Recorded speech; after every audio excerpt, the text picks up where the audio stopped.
Sebagai unggas semi akuatik, itik memang suka banget main di air. Makanya, tubuhnya cocok banget untuk beradaptasi dengan air. Kakinya juga memiliki selaput untuk memudahkan berenang. Tapi Otan bingung nih, meski kakinya sering masuk dalam air, tapi kok si itik nggak merasa kedinginan ya? Sebenarnya, kaki itik bisa merasakan dingin juga nggak ya? Yuk kita cari tahu.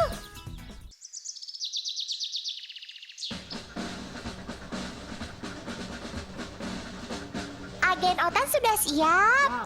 Good. Bintang utama juga udah ready. Gak lupa, Otan udah siapkan kolam kecil dan es batu. Oke agen, masukkan itiknya dalam air.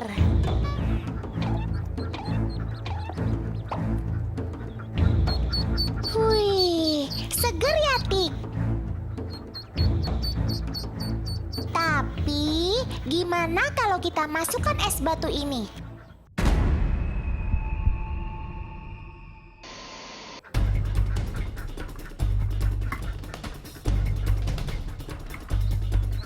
Apakah dia masih bisa asik berenang?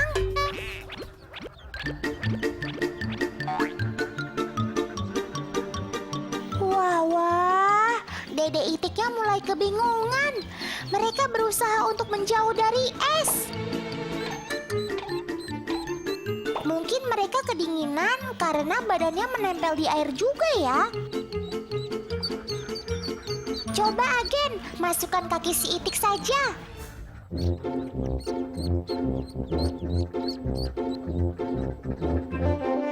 Dia kembali menggerakkan kakinya dengan santai di air.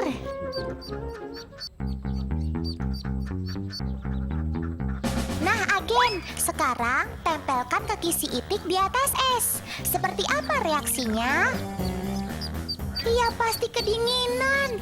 Ia terus-menerus mengangkat kakinya dari es. Berarti kaki itik juga bisa merasakan dingin ya. Tapi gimana ia bisa bertahan berenang di air untuk waktu yang lama ya? Kita tanya ahlinya saja yuk.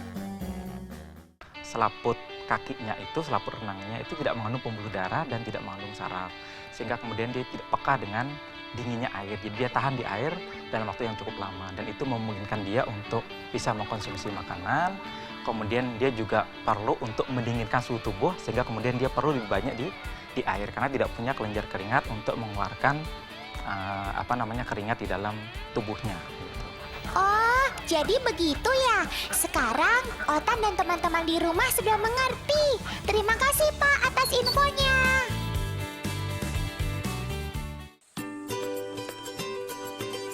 Teman, kalian tahu shuttlecock terbuat dari apa? Yap, dari bulu.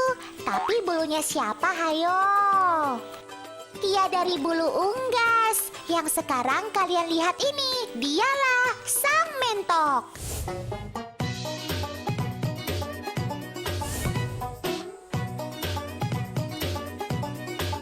Mentok adalah sejenis unggas atau burung yang termasuk ke dalam keluarga bebek. Istilah mentok ini berasal dari bahasa Jawa loh. Sementara di tempat lain, mentok dikenal dengan banyak nama. Ada yang menyebut entok, basur, kirik, dolang, itik serati, atau juga itik manila. Dan kalau di luar negeri, mentok disebut juga Muscovy duck. Mentok berasal dari negara Meksiko, Amerika Tengah, dan Amerika Selatan. Jauh betul ya? Di habitat aslinya, para mentok hidup liar di rawa-rawa dalam hutan, danau, dan di sekitar sungai. Bahkan mereka sangat senang sekali tidur di atas pohon loh.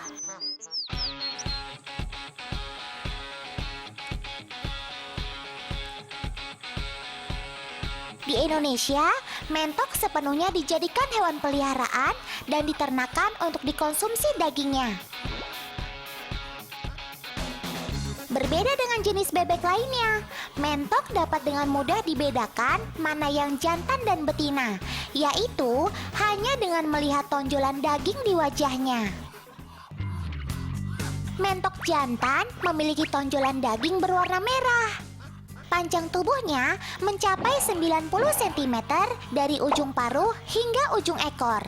Dan beratnya bisa mencapai 7 kg. Sedangkan yang betina memiliki jarang sekali atau bahkan tidak memiliki tonjolan daging di sekitar wajahnya. Tubuhnya lebih mungil, yakni sekitar 70 cm saja, dengan berat mencapai 5 kg. Bongsor sekali bebek-bebek ini. Wah, ada indukan yang lagi mengerami telur tuh. Karena masih termasuk dalam kelas aves atau burung, dalam sekali bereproduksi, mentok betina dapat menghasilkan telur hingga mencapai 10 butir. Tapi ada yang unik nih dari mama mentok. Induk mentok betina memiliki rasa keibuan yang sangat tinggi loh. Mereka akan mengerami telur-telurnya sendiri maupun bukan telurnya selama 35 hari tanpa bayaran dan tanpa pamrih.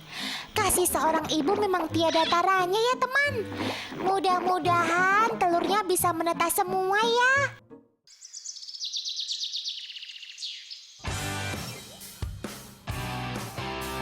Teman, kalian mau lihat bagaimana proses pembuatan shuttlecock? Tapi sebelumnya, bulu-bulu mentok dikumpulin dulu di sini.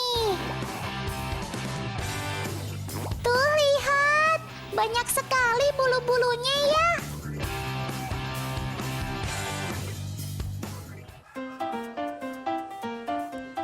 Oh iya, nggak semua bulu dari badan mentok dapat digunakan sebagai bahan pembuat kok loh.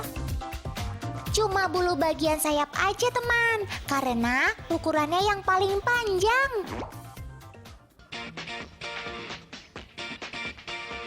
Setelah berhasil terkumpul, bulu disortir lagi sesuai dengan kondisinya masing-masing.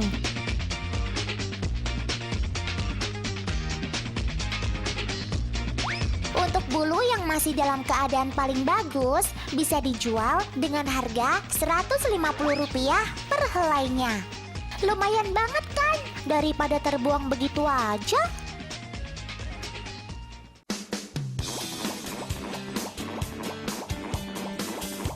Nah, disinilah proses pembuatan kok dimulai.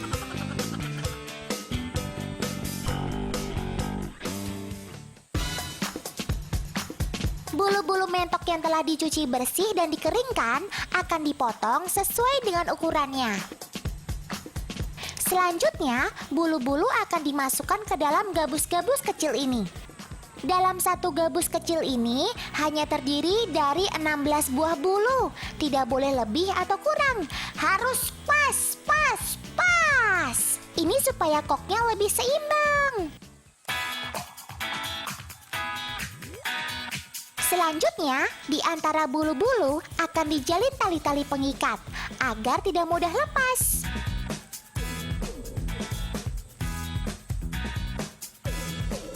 Setelah terlihat bentuknya seperti ini, tali-tali perekat akan dilumuri oleh lem cair dan dijemur di bawah terik matahari hingga kering.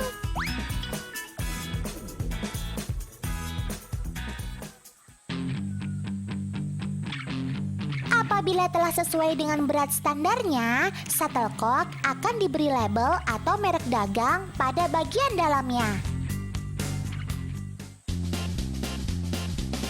Jadi deh, shuttlecocknya sudah bisa dipakai main bulu tangkis.